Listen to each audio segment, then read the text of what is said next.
ભારતના ઐતિહાસિક યુદ્ધ જહાજ આઈએનએસ વિરાટ સતત પ્રચાર પ્રસાર માધ્યમોના કેન્દ્રમાં રહ્યું છે। ભાંગવા માટે જહાજ વેચી દીધા બાદ પણ સતત પ્રકાશમાં આવેલા વિરાટને મ્યુઝિયમમાં તબદીલ કરવા માટેની અરજ કેન્દ્રીય રક્ષા મંત્રાલયે ફગાવી દેતા હવે તમામ અટકળો પર પૂર્ણ વિરામ લાગી ગયો છે અને વિરાટને ભાંગવાની કામગીરી હવે આગામી સમયમાં શરૂ થશે। અલંગ શિપ બ્રેકિંગ યાર્ડના પ્લોટ નંબર 9માં 28મી સપ્ટેમ્બરના રોજ બીચ થયેલા વિરાટને મ્યુઝિયમમાં તબદીલ કરવા માટે મુંબઈની એનવીટેક મરીન કન્સલ્ટન્ટ પ્રાઇવેટ લિમિટેડ દ્વારા મુંબઈ હાઈકોર્ટમાં રીટ પિટિશન દાખલ કરાઈ હતી। કોર્ટ દ્વારા પિટિશનનો નિકાલ કરાતા જણાવાયું હતું કે અરજદાર અને અંતિમ ખરીદનાર રાજી હોય તો અમને કોઈ વાંધો નથી।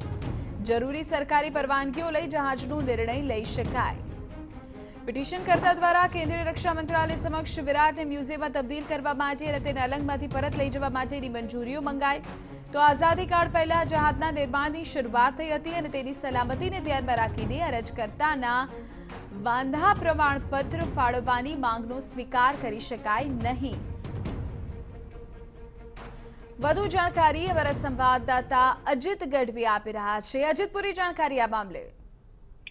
વિધિ, વાત કરવામાં આવે તો ભાવનગરની અંદર જે અલંગ શિપ બ્રેકિંગ યાર્ડ છે ત્યાં વિરાટ નામનું જે યુદ્ધ જહાજ છે તે ગયા સપ્ટેમ્બર મહિનામાં અહીંયા બીચિંગ કરવામાં આવ્યું હતું। જો કે અત્યારે હજી દરિયા પાણીની અંદર તે વિરાટને રાખવામાં આવ્યું છે।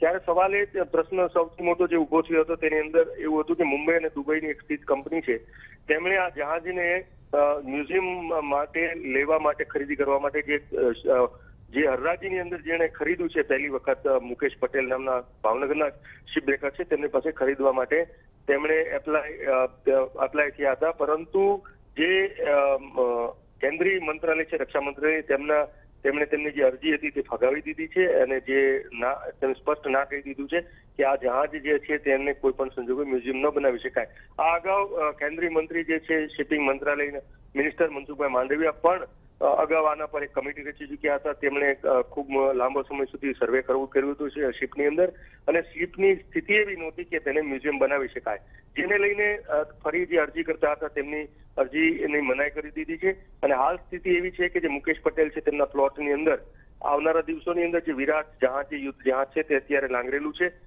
મધ્ય દરિયાની અંદર, તેને થોડાક દિવસોની અંદર જે હાઈ ટાઈડની અંદર લાવવામાં આવશે ને તેનું ભંગાણ શરૂ કરી દેવામાં આવશે। જે વિરાટનું એક જે અનુમાન લગાવવાનું હતું તે તમામ બાબતો સમાપ્ત થઈ ગઈ છે અને હવે આનું ભંગાણ થશે આ જહાજનું। આભાર અજીત આ જાણકારી બદલ। તો લોકો જે આખરે અરજ કરી રહ્યા હતા મ્યુઝિયમ નહીં બને અને તેનું ભંગાણ અલંગમાં થશે।